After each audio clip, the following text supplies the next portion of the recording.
Glória a Jesus. Aleluia. Louvado seja o nome do Senhor para sempre. Bom dia, querida igreja. Paz do Senhor Jesus. Nós vamos estudar hoje Gálatas 5. Estudo de número 5. A liberdade cristã ameaçada. O texto áureo está em Gálatas 5:1. Para a liberdade foi que Cristo nos libertou. Permanecei, pois, firmes, e não vos submetais de novo a jugo de escravidão. A verdade prática nos diz: a verdadeira liberdade em Cristo não deve ser confundida com libertinagem ou liberdade para viver na prática do pecado. E a leitura bíblica de hoje está em Gálatas 5, de 1 a 26. Nós vamos fazer a leitura responsiva e eu vou iniciar. Estai, pois, firmes na liberdade com que Cristo nos libertou e não torneis a meter-vos debaixo do jugo da servidão.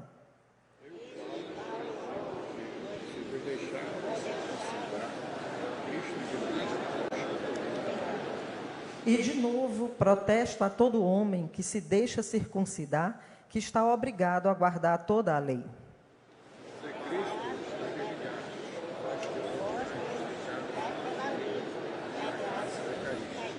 Porque nós, pelo Espírito da fé, aguardamos a esperança da justiça.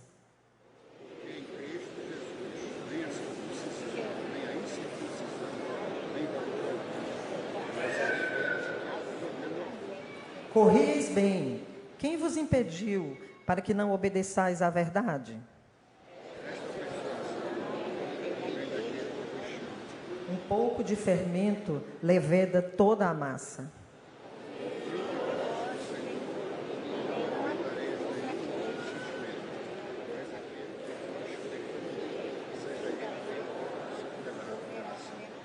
Eu, porém, irmãos, se prego ainda a circuncisão, porque sou, pois, perseguido. Logo, o escândalo da cruz está aniquilado.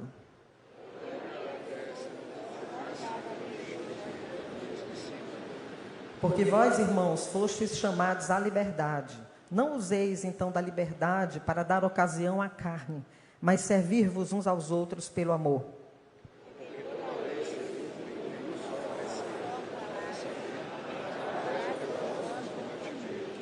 Se vós, porém, vos mordeis e devorais uns aos outros, vede, não vos consumais também uns aos outros.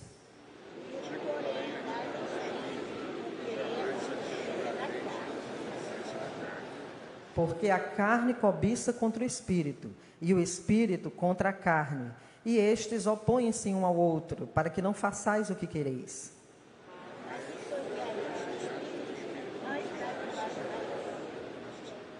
Porque as obras da carne são manifestas, as quais são prostituição, impureza, lascívia,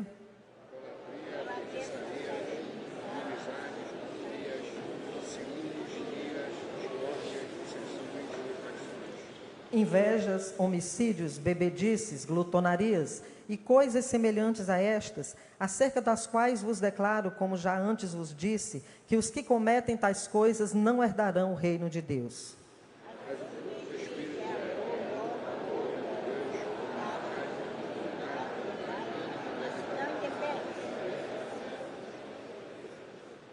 Contra essas coisas não há lei.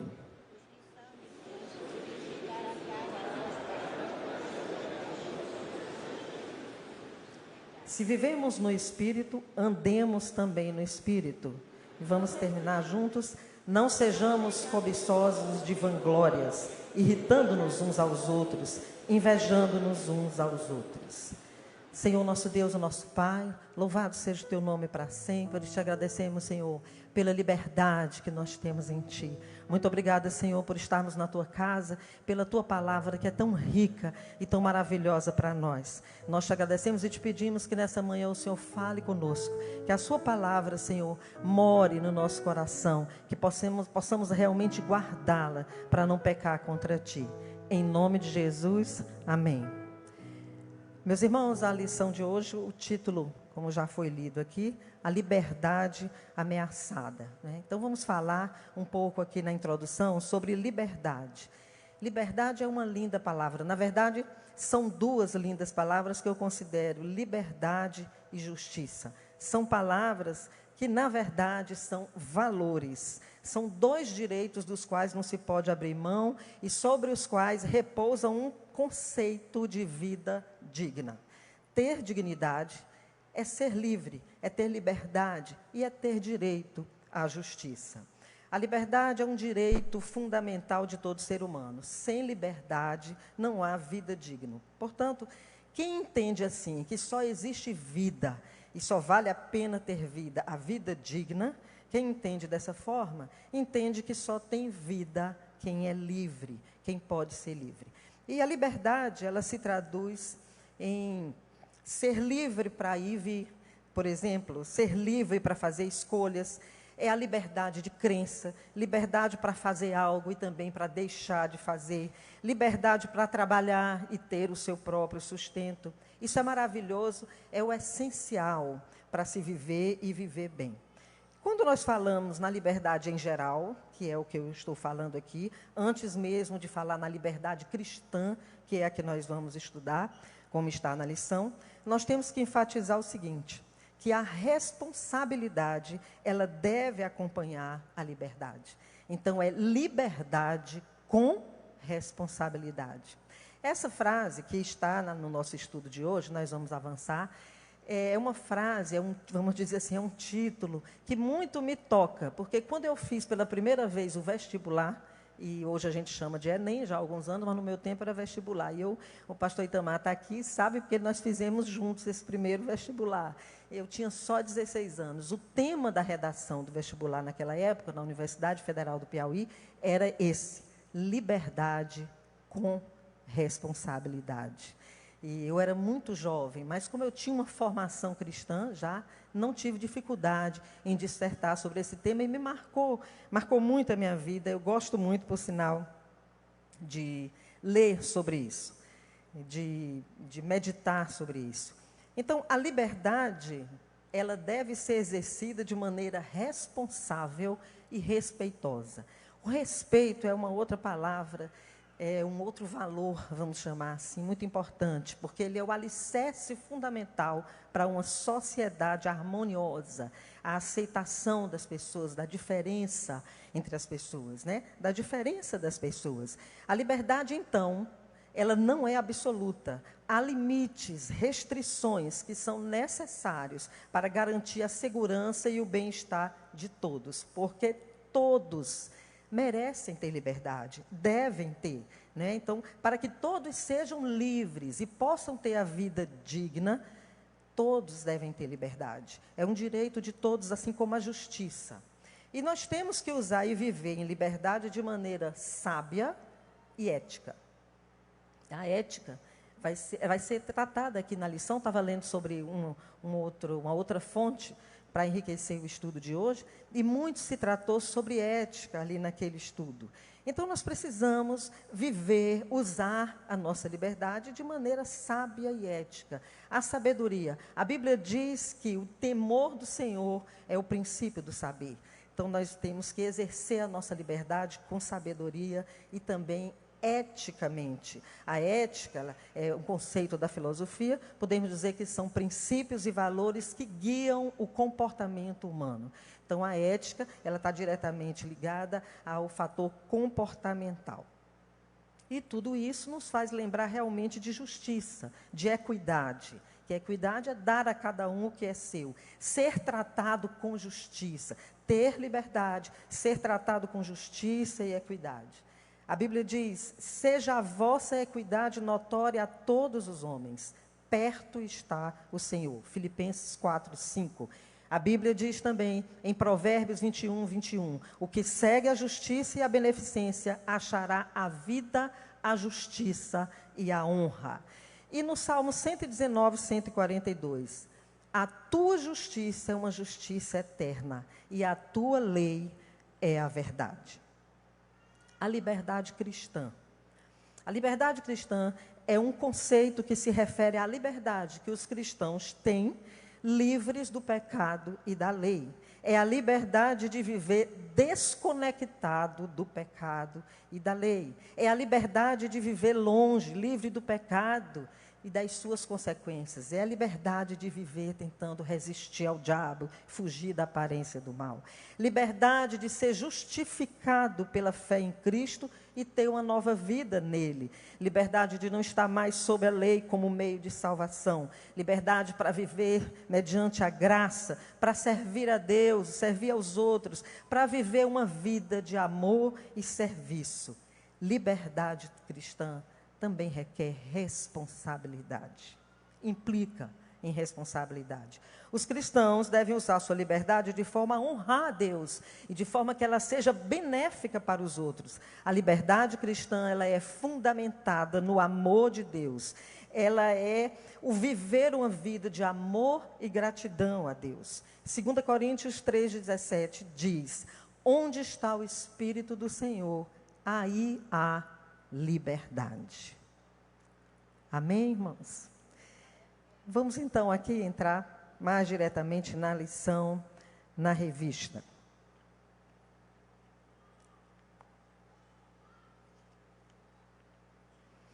O nosso Deus, ele nos chamou, pela sua graça, para nós desfrutarmos as bênçãos da liberdade.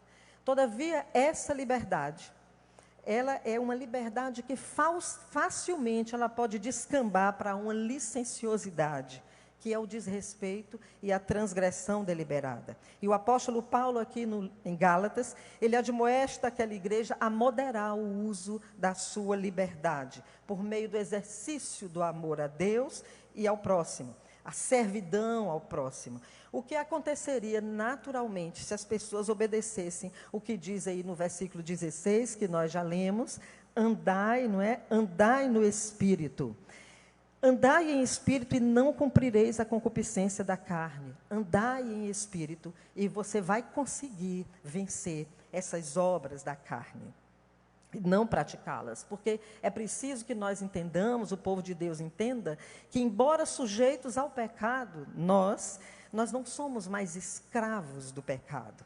Nós não somos mais escravos, vamos gravar isso, não somos mais escravos, nós somos livres do pecado, nós somos livres da lei, nós fomos libertos para a liberdade. E nós precisamos viver uma vida condizente com essa nossa realidade, de libertos da escravidão do pecado. Isso implica numa vida de vigilância, vigilância eterna e combate contra os nossos próprios impulsos. O apóstolo Paulo identificou ali, no meio daquele povo, ali da Galácia, dois grandes perigos que estavam atacando as igrejas. O primeiro perigo era passar da liberdade para a escravidão, como nós lemos aí no versículo 1 do capítulo 5. E o segundo perigo implicava em transformar a liberdade em licenciosidade, nessa transgressão deliberada, no desrespeito aos valores morais da lei. Na lição anterior, a gente vem aprendendo que os convertidos ao Evangelho da Graça são para a liberdade em Cristo e não para a escravidão legalista. Nesse sentido aí é que os Gálatas eles estão sendo orientados, né, a refutar uma proposta judaizante de que havia necessidade de circuncisão.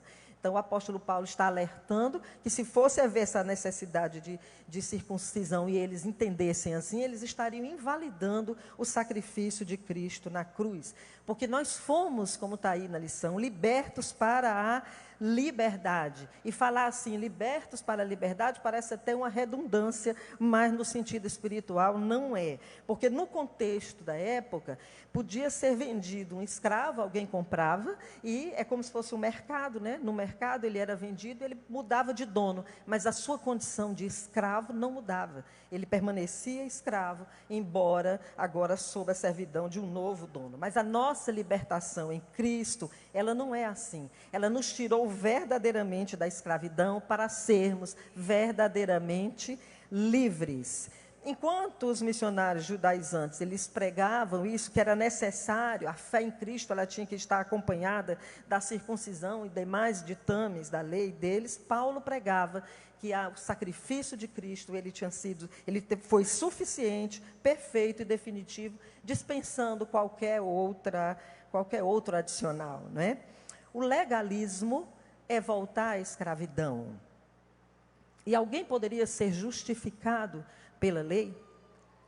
E no primeiro momento a gente pode até responder que sim, se fosse possível ao homem, por ele mesmo, cumprir a lei para a sua salvação. Como não é possível ele sozinho cumprir toda a lei, impor que a justificação, que a salvação se dá pelo cumprimento total da lei, é impor que o homem viva numa condição de escravidão, porque não é possível. Os Gálatas, eles já haviam sido libertos da escravidão ao receberem o Evangelho. Então, ao receberem o Evangelho da graça. Então, eles estavam livres agora da escravidão, do legalismo judaico. Porque o legalismo, ele é decair da graça.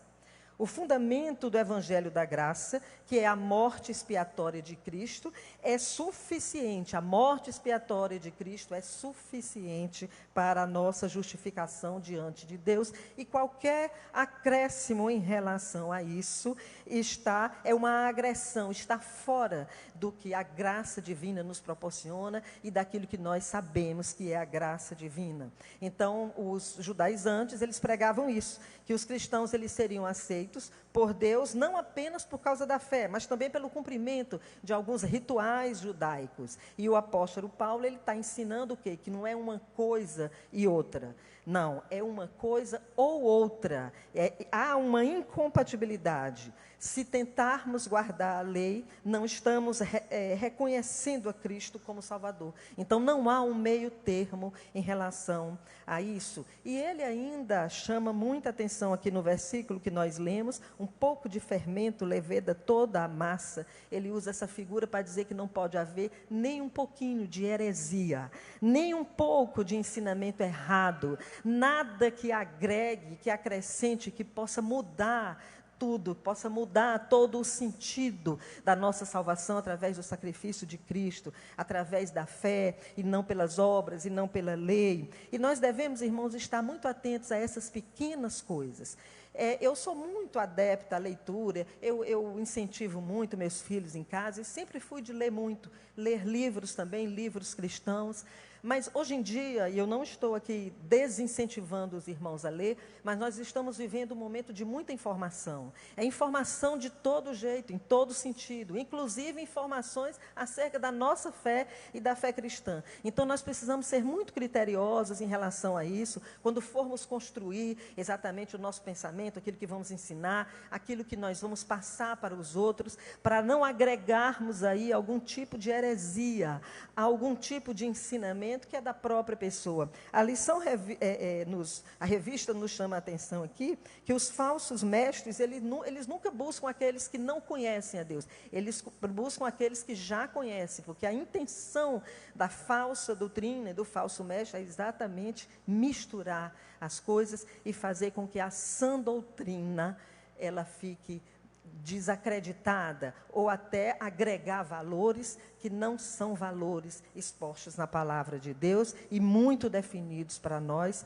e esse muito especialmente em relação a essa questão da liberdade cristã, da salvação, da justificação. Então, é preciso que nos apeguemos à palavra de Deus mais e mais. Nunca foi tempo de se estudar muito a genuína palavra de Deus, para nós termos a certeza absoluta do que nós cremos, do que nós vivemos, da liberdade que nós temos. Precisamos ser conhecedores da palavra de Deus profundamente, para poder refutar essa falsa doutrina. Não podemos concordar com isso. Às vezes achamos, esse daqui vai muito bem nisso aqui, mas aqui ele dá uma quebrada, aqui ele diz alguma coisa que é o pensamento dele. Então, cuidado com isso, para não ser uma heresia e assim desconstruir,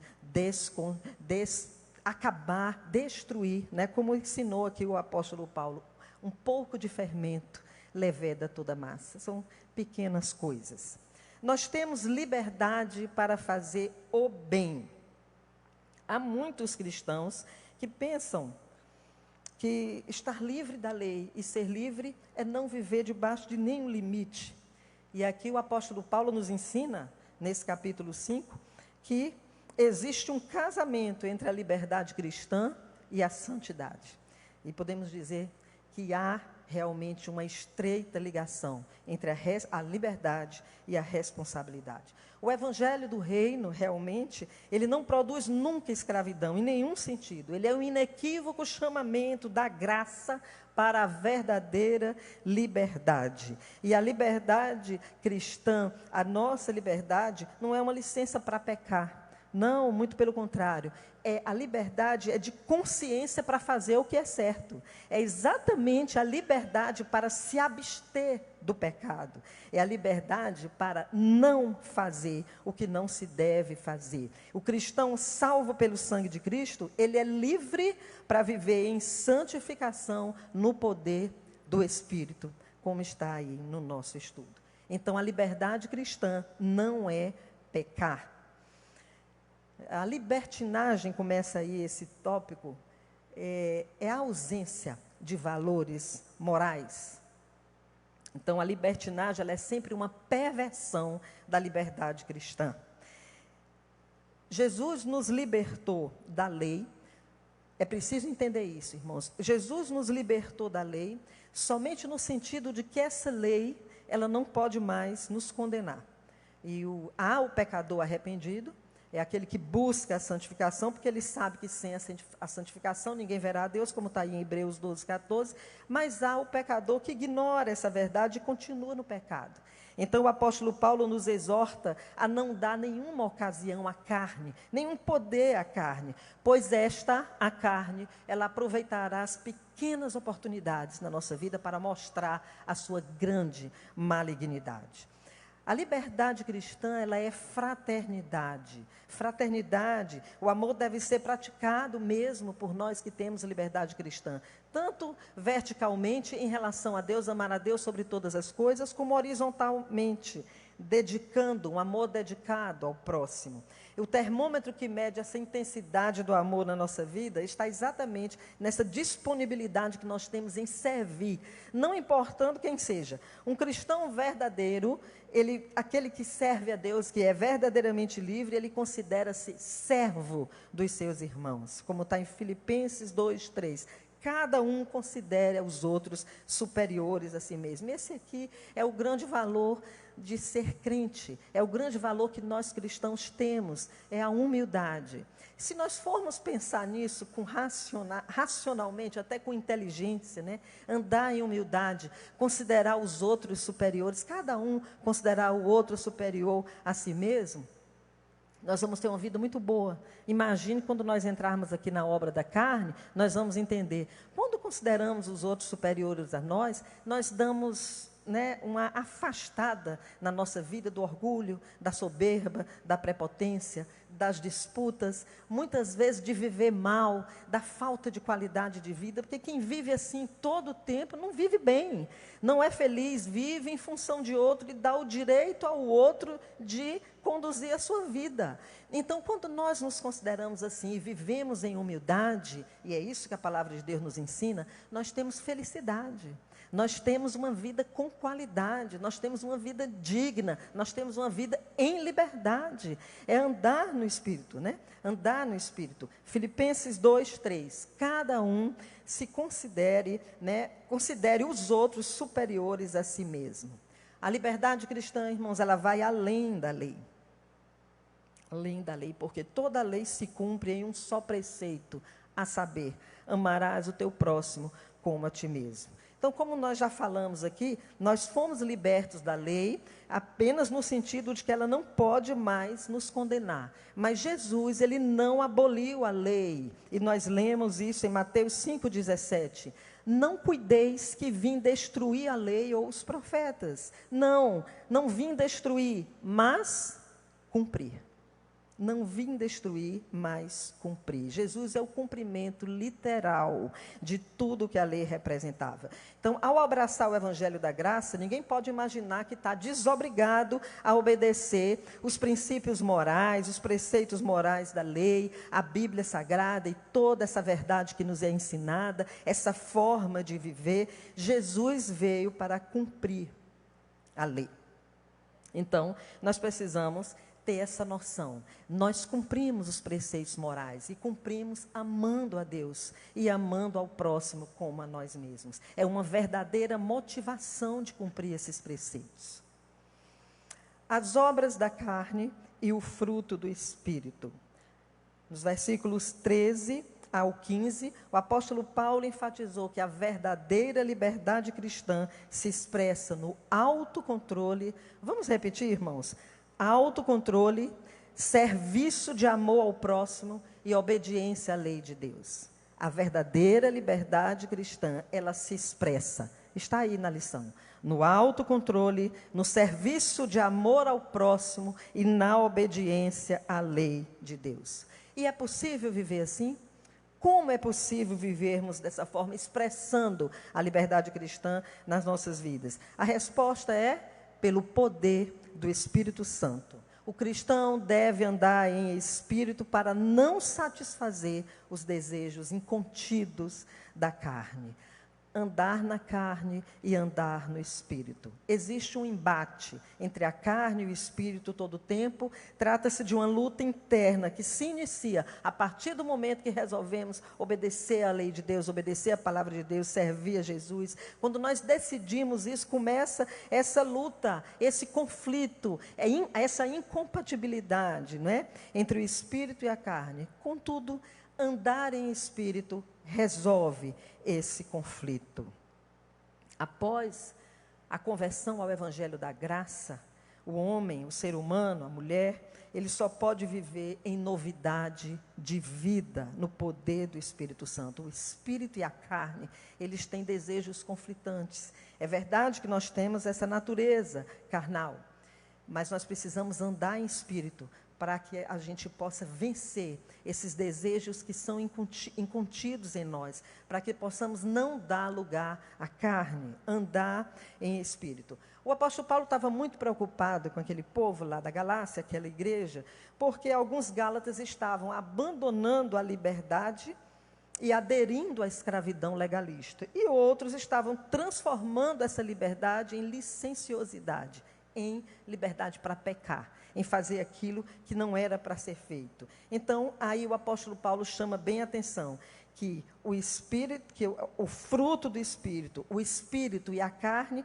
eles são adversários, eles são irreconciliáveis, eles não podem andar juntos, e andar no espírito é a solução que temos para uma vida que agrada a Deus. As obras da carne, nós já lemos aí.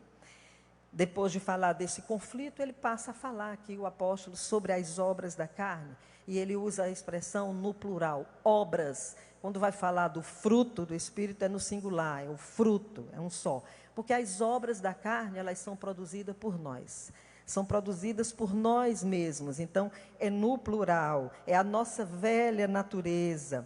E sai de nós mesmos, isso tudo aí. E ele faz aí uma divisão entre as obras da carne. Sobre o fruto do Espírito, não são virtudes que partem de nós, são virtudes que partem do Espírito Santo em nós e através de nós. Então, é o fruto do Espírito. É algo sobrenatural que é produzido naqueles que têm o Espírito de Deus. Voltando às obras da carne, ele divide aqui, primeiramente, em sexuais. E Gálatas 5,19, prostituição, impureza e lascívia, sensualidade exagerada. Os gálatas conheciam bem essas práticas antes de conhecer o Evangelho da Graça. Está aqui na lição. Os pecados sexuais permanecem aí da mesma forma no mundo de hoje, como era antes. E aqui o que se tem que fazer é andar realmente em espírito. A tentação existe, ela vai sempre acontecer, mas não dar lugar à carne. Veio a tentação, Algo passou diante de você, que o fez olhar, que o fez balançar, resista, volte atrás, ore ao Senhor e ande em espírito, para que possa vencer, para que não possa cair, para que o pecado não venha fazer as suas consequências, não venha a trazer prejuízos para a sua vida. Que a Bíblia diz que o salário do pecado é a morte. Então, nós precisamos, em relação a esses pecados sexuais, o segredo é esse mesmo. É resistir ao diabo e ele fugirá de vós. É não agir, né, como o rei Davi agiu. Ver, olhar e permanecer olhando. Então, é não desejar aquilo que não deve desejar. Nós hoje vivemos também numa situação muito difícil, através das redes sociais, através daquilo que aparece imediatamente na nossa tela, às vezes a gente não está nem esperando. É resistir, é não continuar, é não permanecer, deixar de lado, é tirar a vista, é tirar o pensamento, é andar em espírito, é ter a liberdade para não querer aquilo, e exercer a liberdade cristã que você tem, que o Senhor Jesus já lhe deu. Você é livre para não fazer, mesmo que todo mundo esteja fazendo, mesmo que alguém da igreja esteja fazendo, mesmo que você tenha conhecimento que um irmão seu está praticando, não pratique, ande em espírito e livre a sua vida, livre a sua alma do adultério, de ter um casamento destruído, de ter relacionamentos na sua vida que não devem acontecer, que são precoces. Livre-se de problemas, livre-se das consequências do pecado. Os pecados religiosos, idolatria e feitiçaria. A Bíblia Sagrada é muito clara sobre isso, não precisa a gente fixar muito aqui, mas é importante lembrar do orgulho, né? O orgulho é pecado, irmãos. E quando você dá lugar a isso, é muito fácil idolatrar. É muito fácil sair da presença de Deus. A começar, que começa a idolatrar pessoas, começa a idolatrar a si próprio, a pessoas, a familiares, a ancestrais, antepassados, e daqui a pouco a sua vida está afundada na idolatria. Então, é preciso reagir em relação a isso e resistir, né? Reagir no espírito, andar em espírito. Eu vou pular aqui para o D, pecados contra o seu próprio corpo, bebedices e glutonarias. Estamos, inclusive, vivendo um tempo bom para tentar resistir a esses problemas aqui, porque só o que nós vemos é isso, né? Vamos malhar, vamos cuidar da nossa vida, vamos nos alimentar daquilo que é bom, daquilo que faz bem. Muito cuidado com o consumo, né, de substâncias, de bebidas que fazem mal ao corpo. Então, vivemos, inclusive, num tempo bom para isso, mas o que nós precisamos realmente é resistir, andar em espírito. Voltando à letra C, que é mais importante, os pecados no relacionamento com o próximo. E é por isso que a lição vem insistindo todo o tempo, liberdade cristã. É você amar a Deus sobre todas as coisas. É você viver uma vida de amor e de serviço ao próximo. É você saber que precisa andar em espírito. E esses pecados aqui, em relação ao próximo, ao relacionamento, inimizades, porfias, rivalidade por interesse próprio, ciúmes, iras, discórdias, dissensões, litígio, disputa, facções, rivalidade, invejas. Irmãos, quem vive numa prática de vida dessa forma, não tem qualidade de vida. Vamos pensar assim, para a gente racionalmente agir em relação a isso aqui. Veja só, não em poucas vezes dizemos assim, fulano ama muito, ele gosta muito, é uma pessoa que demonstra muita ajuda ao próximo, no entanto, gosta de uma confusão, gosta de uma contenda, gosta de dividir. Irmãos, vamos ler aí as obras da carne. Inimizade, porfia, rivalidade por interesse próprio, ciúmes, quem nunca, né? Quem nunca caiu numa dessa? Mas quando a gente continua lendo aí, o que a Bíblia diz? Quem pratica tais coisas não herdará o reino de Deus. Isso aqui é pecado. E às vezes a gente trata disso na nossa vida. Nós somos imperfeitos, como se isso fosse defeito, como se isso fosse algo que pode ser e deve ser comum na nossa vida. as rivalidades. E se a gente for colocar tudo isso aqui numa peneira, peneirar assim, a gente que é crente, que conhece a palavra de Deus, cair nisso aqui, é cair numa esparrela de Satanás e de quem não procura realmente procurar ter uma vida de pé na presença do Senhor. Ninguém é melhor do que ninguém está livre de viver, de praticar isso aí. Mas nós precisamos reconhecer primeiramente isso. É pecado. Viver uma vida todo o tempo de ciúme, de rivalidade, de inveja, é pecado. É obra da carne. Nós precisamos ter um autoconhecimento nosso e nos colocar diante de Deus e dizer: Senhor, tem misericórdia de mim. O que é que está acontecendo comigo? Por que que eu estou agindo dessa forma? Por que que eu estou caminhando nesse caminho aqui? Estou indo nessa direção? Isso vai acabar destruindo a nossa própria autoestima, a nossa própria condição de amados de Deus, né? Dessa condição de filhos de Deus, que Deus ama mesmo. Quando nós olhamos para o nosso próximo e nós entendemos isso, e essa lição tem ensinado até aqui, para que a gente olhe para o nosso próximo e veja ele como superior a nós, a gente combate isso aqui na nossa vida. Quando nós entendemos que nós nos alegramos, às vezes Deus nos abençoou, Deus nos deu um casamento abençoado, amigos abençoados, uma igreja abençoada, pastores abençoados. Deus nos deu tantas coisas boas, nós nos alegramos. Não é para nos orgulharmos, mas nós precisamos olhar para o nosso irmão e entender que Deus também faz isso na vida dele. Deus também abençoa, Deus também dá deliberadamente para aqueles que Ele ama, aqueles que estão na sua presença, aqueles que já foram libertos, aqueles que já vivem o Evangelho da graça na sua vida. Então nós temos que entender isso. O que eu estou falando aqui não é porque não é uma pessoa perfeita, é uma pessoa muito imperfeita que está falando aqui com os irmãos, mas tentando ajudar aqui a compreender isso e a se livrar disso. Não podemos nos acostumar com algumas práticas na nossa vida, que elas ficam assim nos acompanhando e destruindo algumas vezes o nosso testemunho e o nosso bom viver e aproveitar a vida que o Senhor nos dá, que é uma vida de liberdade. Eu comecei aqui fazendo uma introdução, falando que a liberdade, ela é um valor que implica diretamente em você ter uma vida digna. Então o Senhor nos deu liberdade para que a gente viva em espírito e tente e lute para que essa obra da carne não seja uma realidade na nossa vida e sejamos pessoas que são conhecidas por isso, pelo ciúme, pela disputa, pela contenda, pela ira. Ama, tem o fruto do Espírito do amor, mas ninguém pode falar nada que reage de tal forma, é ira todo tempo. Irmãos, é pecado, obra da carne. Quem pratica não vai ver o reino de Deus. Não é um pecado isolado, uma prática isolada. É quem vive tais práticas. Então, por isso que o exercício de fazermos conosco o nosso autoconhecimento, colocar diante de Deus e dizer isso assim para o Senhor: tem misericórdia de mim, Senhor. Parece que eu estou com ciúme do meu irmão, do meu amigo. Parece que eu não estou conseguindo me alegrar com a vitória dele. Me ajuda.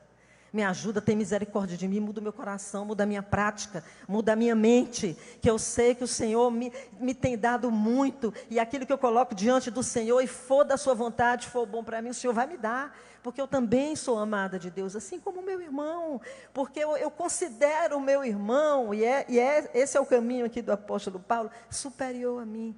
É mais fácil de viver quando nós vivemos assim. Ser escravo do orgulho, da arrogância, da petulância, da prepotência, daquilo que não condiz e não combina com aquele que já foi liberto pelo Evangelho da graça, não é viver bem. Não é viver em liberdade, não é viver alegre, não é ter o fruto do Espírito na vida. Então, eu não estou aqui exortando os irmãos acima daquilo que eu não estou trazendo para mim própria, para a exortação na minha vida. Eu já comecei a fazer esse exercício todos os dias no meu momento de oração. Senhor, tem misericórdia de mim, porque eu estou orando assim. Eu peço ao Espírito Santo de Deus que me ajude a orar como convém, a dizer aquilo que o Senhor quer ouvir de mim como um crente, uma crente salva e liberta. Amém, queridos? Então, disso aqui da obra da carne, vamos lembrar só assim: é pecado. E quem pratica tais coisas não herdará o reino de Deus. É forte, mas é um exercício para todos nós. Porque da mesma forma que o apóstolo nos chama a atenção para não deixar heresias, né, trazer coisas fora da palavra de Deus, embora pequenas, às vezes nós concordamos com pessoas que ensinam que está fora da Bíblia. Então, precisamos ter cautela quanto a isso, porque nós temos responsabilidade também com as pessoas, nós temos responsabilidade com o nosso próximo. E aqui, eu entendo que a chamada de atenção aqui da obra da carne é exatamente isso, não acostumar com aquilo que a gente apenas, às vezes, desvaloriza e se torna uma prática na nossa vida. Quando vivemos assim, debaixo desse jugo, nós praticamos outras coisas piores, irmãos. Se vivemos movidos pela vida do outro, nós vamos acabar tentando prejudicar o outro, porque um pecado leva o outro. Basta uma pontinha da carne, de dar lugar à carne, como disse aqui na lição, nós já lemos, para que seja mostrada toda a malignidade dela. Então, se vivermos assim, daqui a pouco estaremos fazendo o que não é para fazer, prejudicar o outro, maltratar o outro, agir por trás com infidelidade, com deslealdade e até matar as pessoas, porque nós matamos as pessoas quando nós traímos, quando nós ferimos, quando nós machucamos deliberadamente, quando nós decepcionamos de tal forma que a pessoa não consegue nem levantar, nem acordar, né? E um dos motivos da depressão hoje é a pessoa que já está fraca, né, psicologicamente, emocionalmente, e recebe assim uma paulada, vamos dizer assim, ela passa a se achar culpada por estar recebendo aquilo de mal.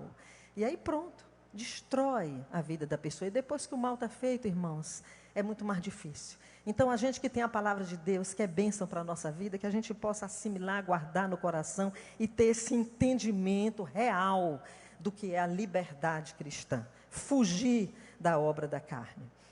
O apóstolo Paulo, ele é enfático ao dizer, está na lição, que os dominados pelas obras da carne não herdarão o reino de Deus. Ele não está se referindo a um ato pecaminoso isolado, mas ao hábito de pecar, a um comportamento que não muda. E agora o fruto do Espírito.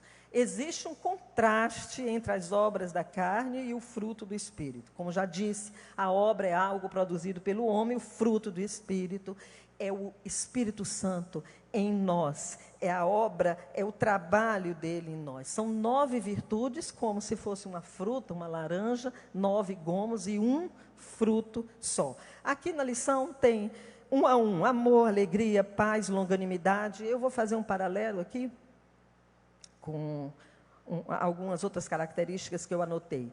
A revista fala que o amor abrange o nosso relacionamento com Deus, vertical, e com o próximo, horizontal. O amor, na verdade, é a mola de tudo. Ele é o termômetro para medir o quanto nós somos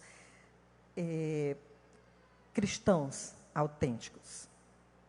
O fruto do Espírito em nós é a reprodução do caráter de Cristo em nós, é a vida dele refletida em nós. Nós não devemos praticar a obra da carne, mas produzir o fruto do Espírito Santo na nossa vida. A Bíblia diz que lá em Filipenses 2,13, que ele mesmo faz o querer e o realizar segundo a sua boa vontade em nós. Então, é a vida cristã, o fruto do Espírito em nós é a vida cristã rumo à maturidade.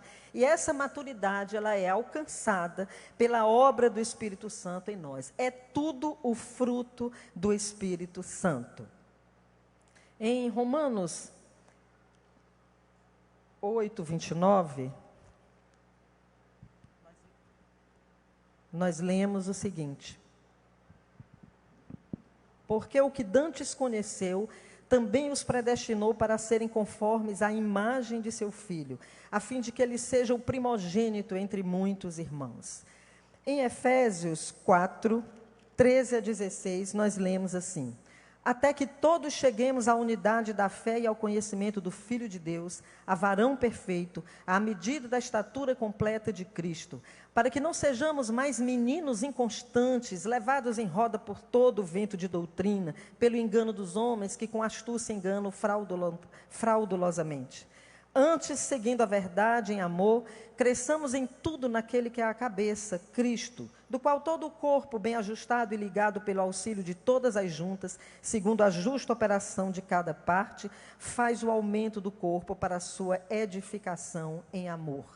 É a maturidade cristã. O fruto procede de Deus, é sobrenatural, só tem esse fruto quem tem o Espírito Santo de Deus, só produz esse fruto quem tem o Espírito Santo, é o fruto presente que vai crescendo gradualmente até alcançar maturidade. É ser parecido com Jesus, semelhante, transformado de glória em glória. Porque o Senhor, Ele não só quer nos levar para a glória, mas Ele também quer transformar o nosso caráter para termos o caráter do Rei da glória. O fruto do Espírito, eu já comecei a falar quando estava falando ali da obra da carne, ele não pode existir um e faltar outro. Ele é um fruto, são várias virtudes. Então, quando nós amamos de verdade, e o primeiro é o amor, ele é o amor sacrificial, é o maior dos mandamentos, é a prova de que nós somos discípulos do Senhor. Em João 13:35 e em 1 João nós lemos sobre isso. Quando nós temos esse amor, nós vivemos em alegria, nós temos a paz de Deus, nós temos uma paz que excede todo entendimento, porque nós temos um Deus que nos amou primeiro e que Ele habita em nós. O amor, ele é um sinal fundamental que identifica os discípulos de Jesus. É a prova de que nós vivemos essa mensagem, esse exemplo de Jesus, mostrando o Espírito Santo ao mundo. Deus é amor, e aquele que não ama ainda está em trevas. É o que nós lemos em 1 Coríntios 13. Aí a gente faz essa pergunta agora de manhã. Você ama? Como é o amor? João, o seu amor, o amor que você tem. João 13:35 nos diz assim: nisto todos conhecerão que sois meus discípulos, se vos amardes uns aos outros. Então, esse fruto do Espírito, a paz que o fruto do Espírito produz em nós, não é a ausência de tensões. Paulo sofreu muito, sofreu perseguição, sofreu tantas coisas, mas Paulo tinha uma paz, tinha a alma serenada, e quando você tem paz, você tem o fruto do Espírito em você. A alegria que o Senhor produz em nós, a longanimidade, a ter o ânimo longo, paciência. Como podemos amar, como podemos dizer assim, o amor de Deus está em mim, eu amo, eu tenho o fruto do Espírito, mas por pouca coisa perde-se a paciência, não consegue esperar nada, não consegue lidar com pessoas difíceis, e temos às vezes a prática do tomou, levou, vem que recebe de volta. Então, a longanimidade é ter esse ânimo longo, é resistir às provocações. Alguém aqui já sofreu com isso? Provocações das pessoas, as pessoas provocando, ali para te ver cair, né, para ver aquilo que tem em você, que ainda está precisando trabalhar, mas para ver isso exposto na frente de todo mundo, né? Alguém já passou por isso? Irmãos, é preciso ter o fruto do Espírito para resistir a isso, a provocação. A Bíblia diz que a resposta branda desvia o furor. Aquele que tem o fruto do Espírito, ele é benigno, é bondoso, investe no outro, pensa no outro. Às vezes as pessoas, elas estão abandonadas, alguma coisa aconteceu, caiu, mas tem alguém que vai lá e investe. Vem cá, eu vou te levantar, te pôr de pé, eu vou te ajudar. Então, a Bíblia tem o exemplo de Barnabé, por exemplo, que foi um homem que ajudou bastante. A fidelidade, irmãos, a gente já vou caminhando aqui para o final, né? A fidelidade, cumprir o que promete, manter a palavra, não voltar atrás, cumprir as alianças. Aí eu vou apertar um pouquinho mais, não ter duas caras, não ser hipócrita, ser fiel a Deus, à família, aos irmãos, aos amigos, aos patrões, aos empregadores, ser fiel, ter a fidelidade de Deus, que é uma característica do nosso Deus em nós. Às vezes somos tão belos, somos tão simpáticos, né? Mas não vivemos, não somos aquilo que verdadeiramente mostramos. Será que armamos por trás? Será que isso é prática na nossa vida? Às vezes aproximar da pessoa para querer saber informações, para prejudicar essa pessoa depois. A Bíblia fala daquele que confiadamente habita com você, né? Considere esse que confia confia em você, que considera, que confiavelmente habita lá em Provérbios. Então sejamos pessoas autênticas em Deus, autênticas em Cristo, cheias do fruto do Espírito, cheias do Espírito Santo, cheias do domínio próprio. O domínio próprio é você ter o seu eu, o seu ego sob controle. A mansidão também é um fruto do Espírito. Achamos às vezes que o manso, aquele que possui a mansidão, é frouxo, é mole e nada, e ele não tem coragem para nada, mas não é não. A mansidão é o forte que tem controle, é o mais forte de todos. É aquele que pode ser agressivo, mas não é. É aquele que tem motivos, é aquele que tem ímpeto para agir, mas não faz. Ele não é impotente, ele tem a força do Espírito Santo que controla isso, e ele então consegue ser manso. Esse é o fruto do Espírito. O domínio próprio é controlar o seu próprio ego, o seu próprio eu. E não ser uma pessoa desgovernada, destemperada, descontrolada. Não ter uma alma que é um caos, mas está em ordem, da vida em ordem. Isso é o fruto do Espírito Santo em nós. Temos o Espírito Santo na nossa vida? Quem tem o Espírito Santo na nossa vida? Quem tem o Espírito Santo na sua vida? Nós temos, a igreja do Senhor tem o Espírito Santo na vida. E a mensagem hoje aqui para nós, para sermos livres, é andar em Espírito.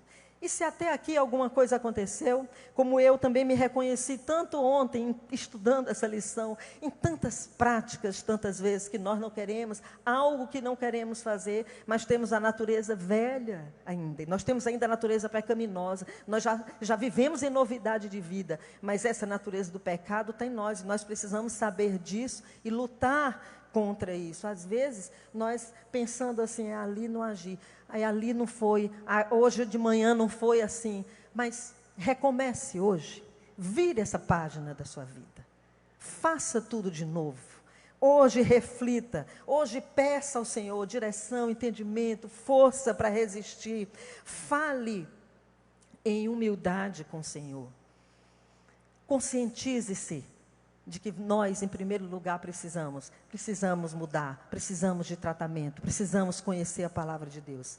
E tem palavras assim, né, tem obras da carne assim, que a gente às vezes não quer falar, porque parece que não acontece na vida da gente, nem no meio da igreja, mas acontece. Então, se acontece, reconheça-se primeiro como um que pratica. Reconheça-se primeiro, peça ao Senhor para mudar. E você vai ver que tem muita gente que você achava que era, nem é. E Deus também já trabalhou, e fica mais fácil você viver e conviver com seu irmão e ter qualidade de vida, não deixando que ninguém domine as suas ações, nem os seus projetos, nem aquilo que você tem para a sua vida, que o Senhor já lhe deu, as bênçãos que o Senhor já lhe deu, tome posse delas, que ninguém tome o que é seu. Meus irmãos, a palavra de Deus é um presente para nós. A Bíblia Sagrada é uma bênção.